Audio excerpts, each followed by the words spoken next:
भगवान सुंदर लीलाएं कर रहे हैं। आज भगवान गैया चराने जाते हैं और भैया भगवान गैया चराते चराते आज जंगल में कुछ दूर पहुंच जाते हैं। और महाराज कुछ दूर पहुंच करके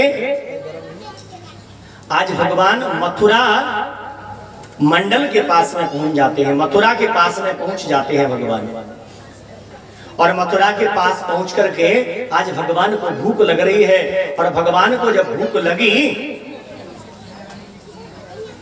भगवान को जब भूख लग रही है, आज भगवान ने ग्वाल वालों से कहा, ग्वाल वालों आप जाओ और जाकर के यहाँ पर कुछ चतुर्वेदी ब्राह्मण यज्ञ कर रहे हैं, उनके पास में जाकर के और भोजन मांग लाओ।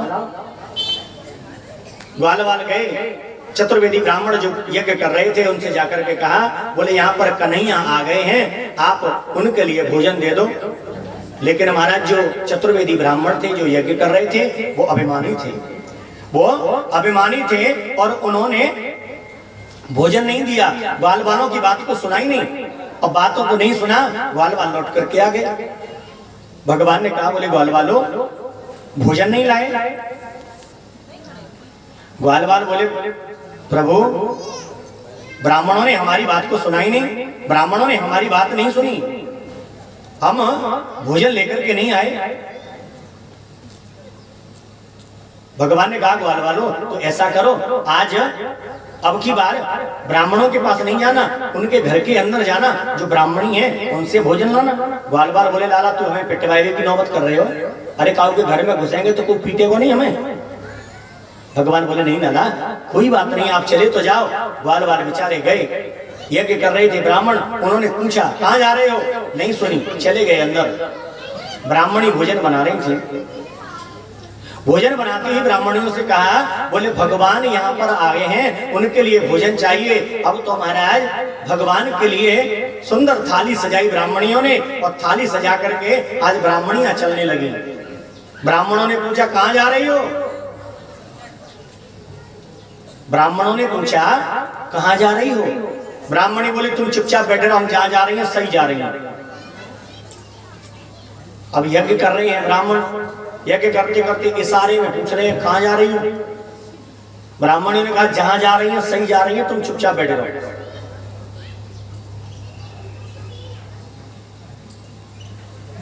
फिर पूछा कहाँ जा रही हो? ब्राह्मणियों ने विचार किया, बोले जी ऐसे नहीं मानेंगे, घूंघट डाल लिया, बोले ना देखेंगे ना कुछ होगा, और चल दी। बेचारे ब्राह्मण यज्ञ करते रहे, ब्राह्मणियां थाली लगा करके भगवान के पास में आई।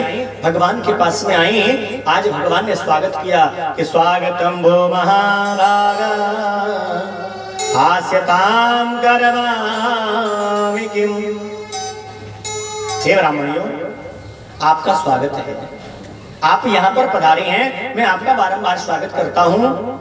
हे ब्राह्मणियों, आपने इतना कष्ट क्यों किया, इन ग्वाल वालों को ही भोजन दे देती। ब्राह्मणी बोली, महाराज जब आप आ गए हैं तो आपका दर्शन किए बिना हम कैसे रह सकती हैं? हमारे पास तक भगवान आए हैं और हम भगवान का दर्शन न करें, ऐसा हो सकता है? प्रभु ऐसा नहीं हो सकता। सुखदेव स्वामी कहते हैं, बोले राजन, आज ब्राह्मणियों ने भगवान को सुंदर भोजन कराया और सुंदर भोजन करा करके आज ब्राह्मणियों से भगवान कहते हैं, बोले अब तुम चली जाओ। ब्राह्मणी कहते, बोले महाराज अब हम कहाँ जाएं? अब हम नहीं जाएंगे। क्यों? अरे बोले इसलिए नहीं जाएंगे, बोले महाराज अगर हम घर जाएंगी तो हमारे पति हमें घर में प्रवेश नहीं करने देंगे, घर में हमें जाने नहीं देंगे। भगवान बोले नहीं ब्राह्मणियों, आप जाओ तो सही, आप ब्राह्मण कुछ नहीं कहेंगे। अनुनय विनय करने पर आज ब्राह्मणियां मान गई और लौट करके आई। लौट करके जब आई, ब्राह्मण दरवाजे पर बैठे हैं। अब ब्राह्मणी मन में सोच रही हैं, बोले पता नहीं नाराज से लग रही हैं, गुस्से में है, कहीं ऐसा नहीं हो कि हमें घर में न जाने दें, हमें घर में न जाने दें, ऐसा मन में विचार करके ब्राह्मणी डरते डरते जा रही हैं। लेकिन महाराज जैसी ब्राह्मणी दरवाजे पर पहुंची, आज सभी ब्राह्मण जो खड़े हुए हैं वो आज ब्राह्मणियों के चरणों में गिर पड़े हैं। देवियों तुम धन्य हो। ब्राह्मणी बोली, महाराज ये क्या कर रहे हो? आप हमारे पति हैं और पति परमेश्वर होता है और आप हमारे चरण क्यों छू रहे हो, हमारे चरणों में क्यों गिर रहे हो। ब्राह्मण कहते हैं, बोले देवी तुम धन्य हो, अरे हम अभिमान में यहाँ यज्ञ करते रहे, परमात्मा हमारे पास तक आया, हम दर्शन नहीं कर पाए और तुम भगवान का दर्शन करके आई हो, इसीलिए हमसे बड़ी हो, धन्य हो। सुखदेव स्वामी कहते हैं, बोले राजन आज भगवान वहां से लौट करके आए और घर पर आए, क्या देखा घर पर, कथ्यतां मे पिता कोयम संभ्रमो न उपागत किम फलम तस्य चाद्देश कीन वा साध्यते मखः। आज भगवान ने देखा घर पे आकर के मैया यशोदा पकवान बना रही हैं, सुंदर सुंदर पकवान मैया यशोदा बना रही हैं। भगवान ने मैया से पूछा, मैया ये क्या हो रहा है। मैया बोली लाला देख कल जय जय है और जय जय के ताई भोग बन रहे हो हैं, अब तो मैया सुंदर लड्डू बना रही हैं, कचौड़ी बना रही हैं, और महाराज बेसन के लड्डू, खोआ के लड्डू, बूंदी के लड्डू, और वो आपके यहाँ क्या बोलते हैं गुड़ के लड्डू, वो गुड़ बनाते हैं ना मेवा डाल करके, बहुत अच्छा लगता है वो गुड़, मैंने खाया है इसलिए मुझे पता है। आपके मुंह में पानी तो नहीं आ रहा है।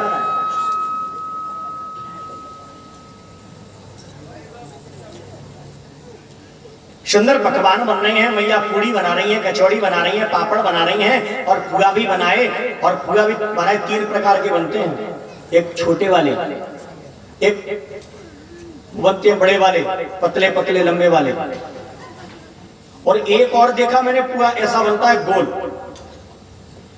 उसको पता नहीं क्या बोलते हैं, मैंने कहीं देखा था गोल। मैंने पूछा बोले ये क्या है, बोले है तो पुआ लेकिन इसका नाम कुछ और है। अब तो महाराज बड़े बड़े पकवान बन रहे हैं। भगवान पूछते हैं मैया जा में से मोकुम दे दे। मैया यशोदा बोली देख लाला मुंह पे बहुत काम है, तू ऐसो कर, तू जा और नंद बाबा से जाके पूछना। भगवान पूछ रहे हैं मैया से, बोले जय जय कौन है, क्या है, किसकी पूजा करनी है। मैया यशोदा ने कहा बोले तू जा नंद बाबा से पूछ, मुझसे मत पूछे, मैं काम कर रही हूँ। भगवान गए और भगवान ने जाकर के नंद बाबा से पूछा, बोले बाबा हम ये क्या कर रहे हैं और ये हम किसकी पूजा कर रहे हैं, हम ये किसकी पूजा कर रहे हैं, आप हमें बताने की कृपा करें। भगवान की बात सुनकर के आज नंद बाबा कहने लगे, बोले लाला पर्जन्यो भगवान इंद्रो मेघास्तस्याप्यमूर्तयः ते विवर्षन्ति भूतानां प्रीणनं जीवनं पयः। लाला पर्जन्यो भगवान इंद्र, हम भगवान इंद्र की पूजा करेंगे। भगवान ने पूछा बाबा इंद्र की पूजा क्यों करेंगे, बोले लाला इंद्र की पूजा इसलिए करेंगे, इंद्र जल बरसाते हैं, जल से हमारी पृथ्वी पर घास होता है, उस घास को हमारी गाय खाती हैं, और गाय जब घास खाती हैं तो दूध उत्पन्न होता है, उसको दूध देती हैं, उसे तुम पीते हो, उससे मक्खन बनता है। भगवान बोले बाबा इसमें इंद्र का क्या है, इसमें इंद्र का क्या औचित्य है, इसमें इंद्र क्या करते हैं। अरे जल बरसाते हैं बादल, पृथ्वी पर घास उगता है और हमारी गाय खाती है, उससे दूध निकल, इसमें इंद्र का क्या है बाबा, इसमें इंद्र क्या करते हैं। बोले बेटा इंद्र भगवान है। नंद बाबा को नहीं पता कि इंद्र के बाद भी कोई भगवान है। भगवान कहते हैं बोले बाबा कर्मणा जायते जंतु कर्मणैव विलीयते, सुखम दुखम भयम क्षेमम कर्मणैवाभिपद्यते। बाबा कर्मणा जायते जंतु, जीव कर्म के अधीन है, कर्मणैव विलीयते कर्म में लीन है, सुखम दुखम भयम क्षेम, सुख और दुख कर्म के द्वारा प्राप्त होता है, जैसा कर्म हम करते हैं वैसा फल हमें प्राप्त होता है। और तुलसीदास जी महाराज ने भी लिखा है कर्म प्रधान ईश्वर चिरागा, विस्मृति राखा, कर्म प्रधान ईश्वर चिरागा, कर्म प्रधान विस्मृति राखा, जो जस करहि सो तस फल जागा, जो जो जस करही सो तस फल चाखा। जो जस करही सो तस फल चाखा। जो जस करही सो तस फल चाखा, कर्म प्रधान विश्व करि राखा। बाबा, हम और आप कर्म के अधीन हैं, जैसा कर्म करेंगे वैसा फल हमें प्राप्त होगा। बाबा, अगर हम पेड़ बबूल का लगाएंगे तो हमें आम नहीं मिल सकते, हमें कांटे ही मिलेंगे। जैसा कर्म हम करेंगे फल हमें उसी प्रकार मिलेगा। तो बाबा, ये संसार कर्म के अधीन है, कर्म प्रधान विश्व करि राखा। कई लोग कहते हैं, बोले महाराज वो तो भाग्य से मिलता है। भाग्य क्या है? भाग्य क्या है? भाग्य है हमारा प्रारब्ध, भाग्य है हमारा पूर्व जन्म में किया हुआ कर्म। पहले जन्म में हम जो कर्म करके आए हैं वही फल हमको इस जन्म में मिलेगा। जैसा हम कर्म करके आए हैं वो हमारा प्रारब्ध बन गया। प्रारब्ध को हम भाग्य कहते हैं और भाग्य के अनुसार हमें यहाँ मिलता है। जैसे अब आप कहेंगे, बोले महाराज मेहनत करेंगे तो सब कुछ मिलेगा, लेकिन मैंने ऐसे भी मैं कई व्यक्ति बता दूं जो मेहनत करते हैं लेकिन फिर भी उनको कुछ नहीं मिलता। एक हमारे मिलने वाले हैं, बहुत अच्छी बुद्धि के जानकार हैं, ज्ञान के जानकार हैं, पढ़े लिखे हैं, नौकरी के लिए बहुत मेहनत की उन्होंने जो पढ़ाई की, वो पढ़ाई होती ना आईएएस और आईपीएस की, वो भी पढ़ाई की, लेकिन एक नंबर से रह गए। और एक नंबर से रहने के बाद आज वही व्यक्ति एक स्टोर की दुकान चला रहा है। क्यों? उसके भाग्य में वो है, उसके प्रारब्ध में वो है, उसने कर्म ऐसे किए हैं पूर्व जन्म में, उसको उसका फल नहीं मिल सकता। प्रारब्ध के अनुसार ही मिलता है। जैसा हम कर्म करेंगे वैसा फल हमें मिलेगा। अब इस जन्म में जो हम कर्म कर रहे हैं हमें इस जन्म का नहीं मिलेगा। इस जन्म में हम अपने कर्मों को संचित कर रहे हैं, अपना प्रारब्ध तैयार कर रहे हैं और दूसरे जन्म में जाकर के ये भाग्य बनकर के हमको मिलेगा। कभी कभी आपने देखा होगा कोई व्यक्ति बहुत गरीब और अचानक वो पैसे वाला हो जाता है। क्यों? भाग्य से। अब घर में एक व्यक्ति का भाग्य नहीं चलता, घर में जितने सदस्य रहते हैं उन सबका भाग्य चलता है। एक व्यक्ति था, उसने ब्रह्मा जी से पूछा, बोले महाराज मेरे भाग्य में क्या है? ब्रह्मा जी ने कहा, बोले तेरे भाग्य में 1 रुपया है, 1 रुपया मिलेगा। और रोजाना उसको 1 रुपया मिलता। उसकी शादी हो गई, उसको 11 रुपए मिलने लग गए। उसने पूछा, बोले प्रभु मुझे 11 रुपए क्यों मिल रहे हैं? मेरे भाग्य में तो 1 रुपया है। ब्रह्मा जी ने कहा, बोले तेरे भाग्य में तो 1 ही रुपया है, ये 10 रुपए तेरे पत्नी के भाग्य पे हैं। जब उसके बच्चे हुए, 2 बच्चे हुए उसके, महाराज उसको 31 रुपए मिलने लग गए। ब्रह्मा जी से पूछा, बोले महाराज मुझे 31 रुपए क्यों मिल रहे हैं? बोले 10 रुपए तीनों के भाग्य के हैं, तेरे भाग्य में तो 1 ही रुपया है, तुझे तो 1 ही मिलेगा। तो प्रारब्ध में जैसा हम करके आए हैं प्रारब्ध में वही हमको मिलेगा, उसको हम भाग्य कहते हैं। बोले बाबा, कर्मणा जायते जंतु कर्मणैव विलीयते, सुखम दुखम भयम क्षेम कर्मेणैवाभिपद्यते। सुख और दुख कर्म के अनुसार प्राप्त होता है। जैसा हम कर्म करते हैं उसी प्रकार हमें सुख मिलता है, उसी प्रकार हमें दुख मिलता है। इसीलिए बाबा, अगर हम इंद्र की पूजा बंद कर दें और बाबा हम अपने देवता की पूजा करें, बोले बेटा अपना देवता कौन है? बोले जिसकी तलेटी में हम रहते हैं, जिसकी तलेटी में हमारी गाय रहती हैं, जिसकी तलेटी में हमारी गाय घास चरती हैं, उस देवता की पूजा करें। बोले बेटा ऐसा देवता कौन है? बोले हमारा गिरिराज पर्वत, हमारा गोवर्धन, हम अपने गोवर्धन की पूजा करें। नंद बाबा ने ग्वाल वालों से पूछा, बड़े बुजुर्गों से पूछा, बोले भैया लाला ऐसा कह रहे हो? ग्वाल वाल बोले, लाला बाबा तुम्हारा जो लाला है ना ये कोई साधारण नहीं है, अगर ये कह रहे हो तो सही कह रहे हो। आज महाराज इंद्र की पूजा को बंद करा दिया और प्रातः काल हुआ, सभी ग्वाल वाल अपने अपने छकड़ाओं में सामान रख करके और गोवर्धन की पूजा के लिए जा रहे हैं। अच्छा आप लोग चलेंगे? सब लोग तैयार हैं? गोवर्धन दूर है यहाँ से, किराया किसी से नहीं लिया जाएगा, केवल चलना है। सभी लोग मन के द्वारा चलें। और देखो जब ब्रजवासी गोवर्धन जा रहे हैं तो नाचते हुए, गाते हुए और आनंद लेते हुए गिरिराज महाराज की पूजा करने के लिए जा रहे हैं। लेकिन एक निवेदन है सबसे, गिरिराज पूजन जब तक हो तब तक कोई खड़ा नहीं हो, केवल वही व्यक्ति खड़ा हो जिसको भगवान के भजन में नृत्य करना हो। बाद बाकी सब अपनी जगह बैठे रहें और आनंद लेते रहें। आइए हम और आप सभी मिलकर के गिरिराज बाबा की पलैटी में चलते हैं ब्रजवासियों के साथ में।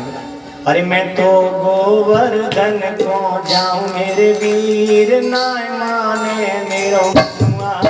मैं तो गोवर्धन को जाऊं मेरे वीर, ना माने मेरो मनुआ। मैं तो गोवर्धन को जाऊं मेरे वीर, ना माने मेरो मनुआ। मैं तो गोवर्धन को जाऊं मेरे वीर, ना माने मेरो मनुआ। अरे नाय माने मेरो मनुआ, अरे नाय माने मेरो मनुआ। नाय माने मेरो मनुआ, सखी नाय माने मेरो मनुआ।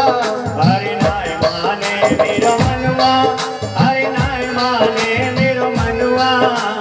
नाय माने मेरो मनुआ, हरि नाय माने मेरो मनुआ। मैं तो गोवर्धन को जाऊं मेरे वीर, नाय माने मेरो मनुआ। मैं तो गोवर्धन को जाऊं मेरे वीर, नाय माने मेरो मनुआ। जय हो।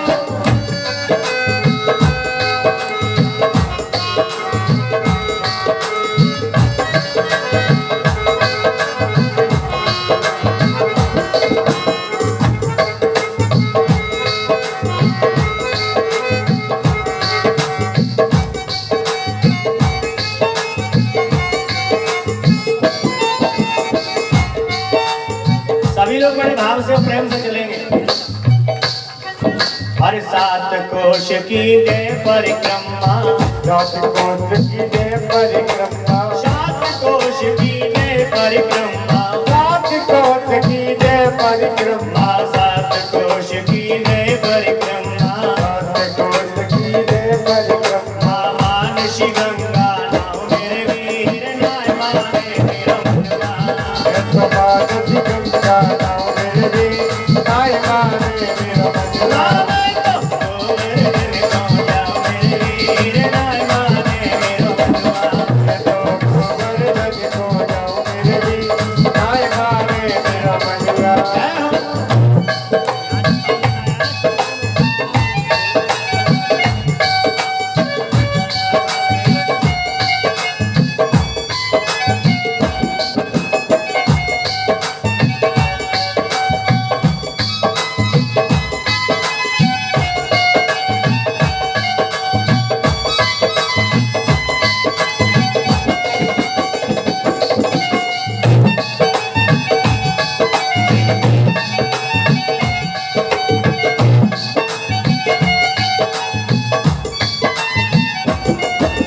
सात शेर की करुण कढ़ैया, सात शेर की गरुड़ कढ़ैया, सात शेर की करुण कढ़ैया, सात शेर की गरुड़ कढ़ैया, सात शेर की करुण कढ़ैया। सात शेर की गरुड़ कढ़ैया। गिरिवर भोग लगाऊं मेरे वीर, नाय माने मेरो मनुआ।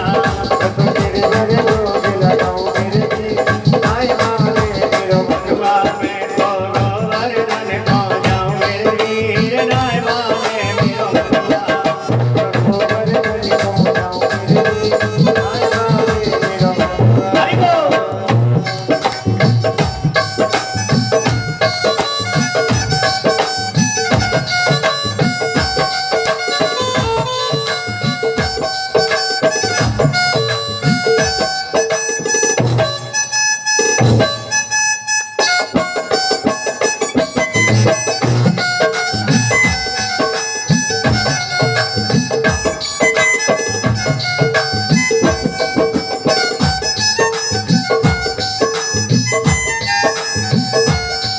हर चकलेश्वर के दर्शन करके, सकलेश्वर की दर्शन करके, चकलेश्वर के दर्शन करके, सकलेश्वर की दर्शन करके, चकलेश्वर के दर्शन करके, सकलेश्वर की दर्शन करके, हे चकलेश्वर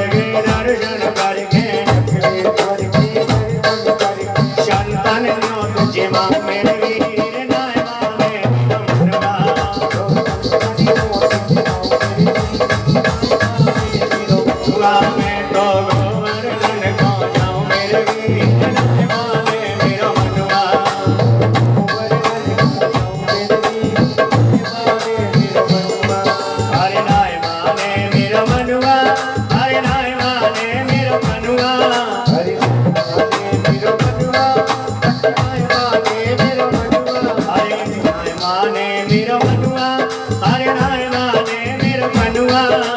नाय माने मेरो मनुआ, नाय माने मेरो मनुआ। मैं तो गोवर्धन को जाऊं मेरे वीर, नाय माने मेरो मनुआ। गोवर्धन को जाऊं मेरे वीर, नाय माने मेरो मनुआ। हरि बोल।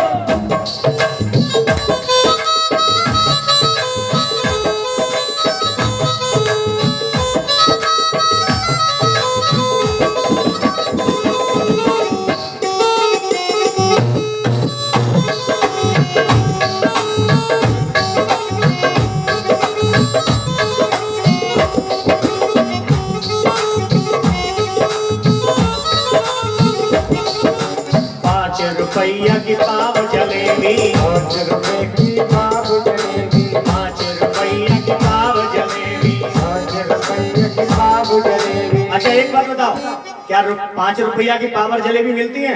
कभी गए हो जतीपुरा? आलू की जलेबी मिलती है वहाँ, दही आलू, आलू की जलेबी और दही मिलता है। कितने की मिलती है पावर जलेबी? कितने की मिलती है बताओ ना? 40 की, 50 की? अरे ₹20 की पाव जलेबी, 20 रुपए की पाव जलेबी, ₹20 की पाव जलेबी, 20 रुपए की पाव जलेबी, ₹20 की पाव जलेबी। 20 रुपए की पाव जलेबी। बीच सड़क पे काम मेरे वीर। ऐसे नहीं, आनंद नहीं आ रहा है। अच्छा एक बात बताऊं, एक आनंद नहीं आ रहा है बिल्कुल, क्योंकि आप लोग ताली नहीं बजा रहे हैं, और ताली नहीं बजाओगे तो आनंद भी नहीं आएगा। अच्छा एक बात बताओ, भगवान ने हाथ किस किस को दिए? कुछ लोगों को दिए ही नहीं हाथ। दिए? दोनों हाथ उठाओ जिस जिसको दिए, जिस जिसको हाथ दिए दोनों हाथ उठा लो। और एक बात और सुन लो, हाथ उठा करके ताली बजाना है, और आज जो ताली नहीं बजाएगा अगले जन्म में उसे घर घर जाकर के ताली बजानी पड़ेगी। सोच लेना। अरे मैं तो बीच सड़क पे खाऊं मेरे वीर, नाय माने मेरो मनुआ। मैं तो बीच सड़क पे खाऊं मेरे वीर, नाय माने मेरा मनुआ। मैं तो गोवर्धन को जाऊं मेरे वीर, नाय माने मेरो मनुआ। तो गोवर्धन को जाऊं मेरे वीर, नाय माने मेरा मनुआ। मैं तो गोवर्धन को जाऊं मेरे वीर, नाय माने मेरो मनुआ। मैं तो गोवर्धन को जाऊं मेरे वीर, नाय माने मेरा मनुआ। अरे नाय माने मेरो मनुआ, अरे नाय माने मेरो मनुआ। नाय माने मेरा मनुआ, हरि नाय माने मेरा मनुआ। अरे नाय माने मेरो मनुआ, अरे नाय माने मेरो मनुआ। नाय माने मेरा मनुआ, सखी नाय माने तोर मनुआ। मैं तो गोवर्धन को जाऊं मेरे वीर, नाय माने मेरो मनुआ। तो गोवर्धन को जाऊं मेरे वीर, नाय माने मेरा मनुआ। मैं तो गोवर्धन को जाऊं मेरे वीर, नाय माने मेरो मनुआ। मैं तो गोवर्धन को जाऊं मेरे वीर, नाय माने मेरो मनुआ। बोले वृंदावन बिहारी लाल की। सभी लोग पहुंच गए गोवर्धन? अच्छा गोवर्धन में जब सभी लोग पहुंच गए, इनको भगवान को कुर्सी पे बिठा दो। गोवर्धन में हम लोग पहुंच गए हैं, अब गोवर्धन में पूजा करनी है। भगवान बोले ग्वाल वालों से, बोले ग्वाल वालों पहले मेरे गिरिराज को स्नान कराओ, पहले मेरे गिरिराज को स्नान कराओ। अब स्नान कराना है तो 1 बाल्टी पानी से तो कुछ होगा नहीं। 7 कोस के गिरिराज बाबा, 7 कोस के गिरिराज को 1 बाल्टी पानी से कैसे स्नान होगा? तो भगवान ने यहाँ मानसी गंगा को प्रकट किया है। बोलिए मानसी गंगा की। मानसी गंगा को प्रकट किया और मानसी गंगा के द्वारा स्नान कराया गया। सुंदर स्नान हुआ भगवान का, और भगवान का पूजन चल रहा है। हमारे पंडित जी भी यहाँ पूजन करा रहे हैं। पहले हमारे यजमान पूजा करें, उसके बाद सभी लोग धीरे धीरे आकर के पूजा करें और अपनी जगह पर बैठते जाएंगे और भजन का आनंद लेते रहेंगे।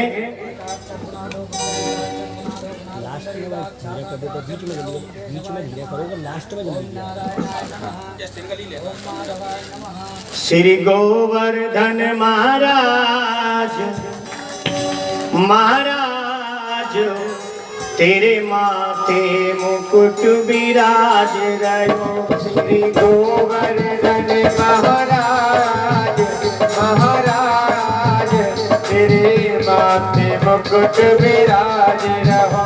श्री गोवर्धन महाराज महाराज तेरे माथे मुकुट विराज रहो।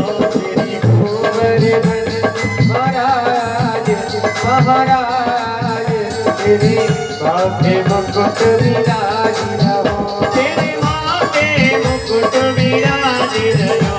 तेरी माथे मुकुट विराज रहो। तेरे माथे मुकुट विराज रहो। तेरी माथे मुकुट विराज रहो। श्री गोवर्धन महाराज महाराज तेरे माथे मुकुट विराज रहो। श्री गोवर्धन महाराज महाराज तेरे माथे मुकुट विराज रहो। तालियों की सेवा करते हुए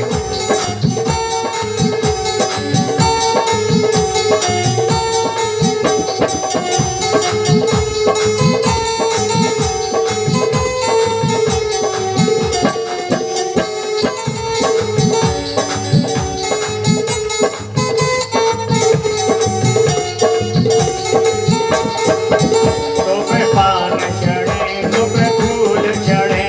तोपे पान चढ़े तोपे फूल चढ़े। तोपे पान चढ़े तोपे फूल चढ़े। तोपे पान चढ़े तोपे फूल चढ़े। तोपे पान चढ़े तोपे फूल चढ़े। तोपे पान चढ़े तोपे फूल चढ़े। और चढ़े दूध की धार आधार तेरे माथे मुकुट विराज रहो। तोपे चढ़े दूध की धार ओ धार तेरे माथे मुकुट विराज रहो। श्री गोवर्धन महाराज महाराज तेरे माथे मुकुट विराज रहो। श्री गोवर्धन महाराज